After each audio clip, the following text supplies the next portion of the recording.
third generation of the AirPods Pro 3 came out, and I've had them for about a month now. So let's kind of go over my thoughts about it and how I feel after some long-term use. First things first, the case. So I've got the AirPods Pro 2 right here on my left, or your right, and then this one is the AirPods Pro 3. And first things first, when it comes to the cases, the biggest thing you'll notice is that the AirPods Pro 3 is larger. It's much bigger, and it's also thicker, and it's like bigger in every dimension. It doesn't fit in pockets the same way. It's not big enough to the point where that matters. They removed the indicator LED, this one, that shows up on the AirPods Pro 2 as just a light that's on the front. Now instead, it's in behind the plastic, so it kind of glows right here. It's fine, it still works. One thing that does kind of suck is that they removed the pairing button on the back of the AirPods Pro 2. Instead, what you do now is you open up the case and you double tap the front instead, and that puts it into pairing mode.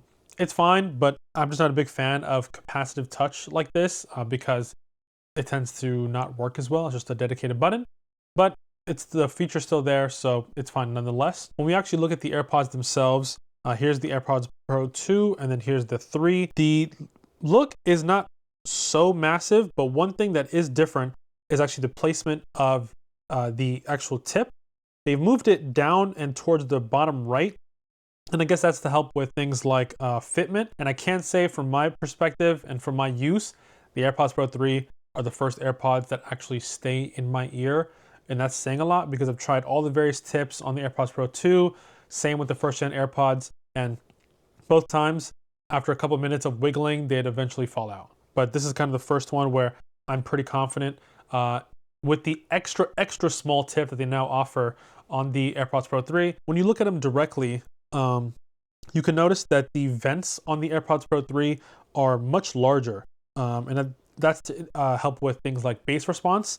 So they've also redesigned the interior to allow more airflow to go through, and that makes it sound more punchier, a deeper bass. They've also changed the ear tips. So on the AirPods Pro 2, they're just silicone ear tips, but on the 3s, they actually have a foam infused silicone. So they're not full foam ear tips, which a lot of the highest level like in-ear monitors and like really expensive earphones use. Foam is great for things like fitment.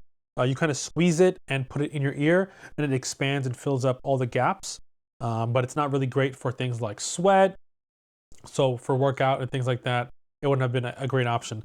But they've just infused the silicone with foam, so you kind of get the best of both worlds, where the silicone is still really good at dealing with sweat, while the foam gives you that better seal and hopefully does a better job with improving the sound quality as well. So overall, I've also enjoyed that pretty well. So design-wise, I don't think there's anything that's too out of the ordinary besides just the change in fitment. So for those of you guys who the AirPods Pro 2 fit in your ears really well, give these a shot if you haven't already and see if they fit even better, or maybe you got unlucky and they happen to not fit you so much. The AirPods Pro 3s are finally rated IP57, so that means that they're protected against a bit of dust, but also more importantly is that they're able to actually be fully submerged underwater and survive. So that's great for things like when you spill liquids on them, sweat, or if you're using them in the rain. This won't protect against things like by mistakenly throwing them in the washing machine, but it will mean that they're more likely to survive than they would have with the AirPods Pro 2s. With the new improvements to the design and overall fit, how does that affect the sound? So sound has been very controversial across all the different reviews on YouTube. For the most part, people essentially dislike the way these sound. And on TLDR, for me, I actually like them. I prefer them a little bit more over the AirPods Pro 2. But I will say they've gotten more of a V-shaped sound. That generally means that on a sound or audio frequency response, the bass and the highs are boosted and the mids are reduced. So that creates like a V-shaped signature. And generally, most people prefer that to general listeners for things like hip hop, EDM, where you want that punchy bass and those really bright highs. But that's up to a certain point. Once they're boosted too high, it can really start to sound shrilly or just overly bass heavy, where you can't really tell what's going on besides just thumping in your ears. And some people do feel like these kind of have crossed that line. But me personally, I actually think they haven't. The AirPods Pro 2s were still pretty V-shaped, but a bit more flatter than these are. These kind of punch it up a little bit more, and I tend to like it. Um, Overall, I haven't also noticed any, high volume distortion or very little, if any at all.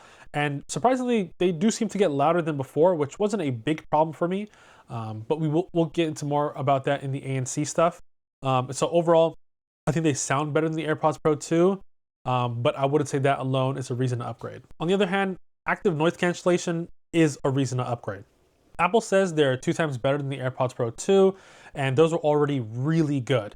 Even though they're still using the same H2 chip, the new design, improved software tuning have leveled up the noise cancellation considerably.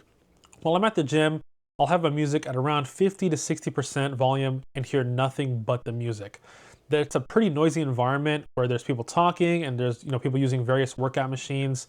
But I've also hopped on flights with these, and with my music at around 40 to 50%, it completely blocked out any of the airplane sounds. And that's pretty crazy because that's not something the AirPods Pro 2 were able to do completely. It's actually gotten to the point where I need to be much more aware of my surroundings when using ANC, because I truly can't hear anything when using the ANC in most environments.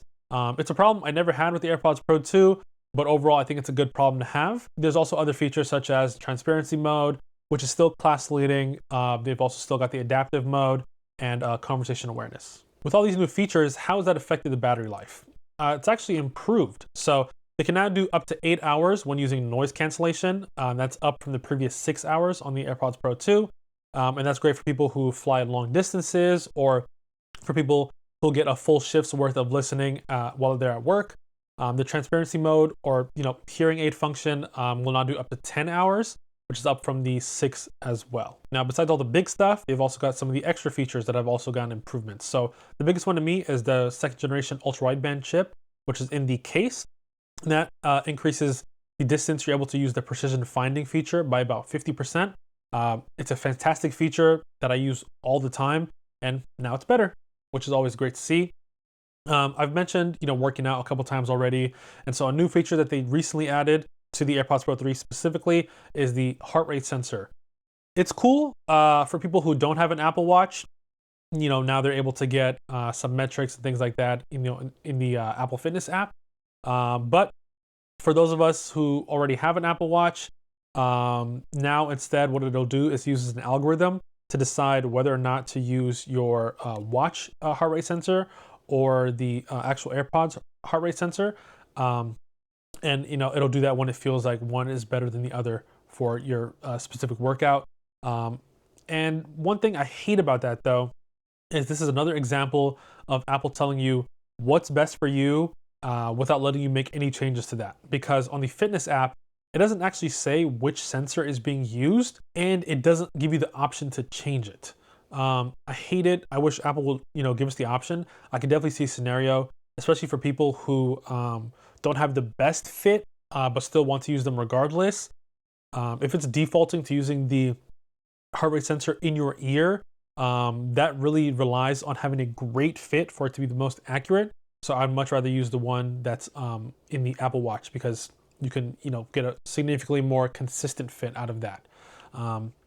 But last but not least, Apple also introduced live translation on the alongside the AirPods Pro 3. And this is not a specific feature to the AirPods Pro 3 because it is available on the AirPods Pro 2 and most likely eventually on the AirPods Max. But I won't do a deep dive onto this one, but it's a new feature that a lot of different companies are adding to grab headlines and things like that. It's kind of the new AI thing that is great for earphones and headphones. But also there are apps that are doing live translation for you. There's like standalone devices like the various pins and stuff like that, AI pins that are doing kind of a live translation thing for you. And so we're gonna see, as time progresses, which version is best. But overall, I don't think any of them are that great.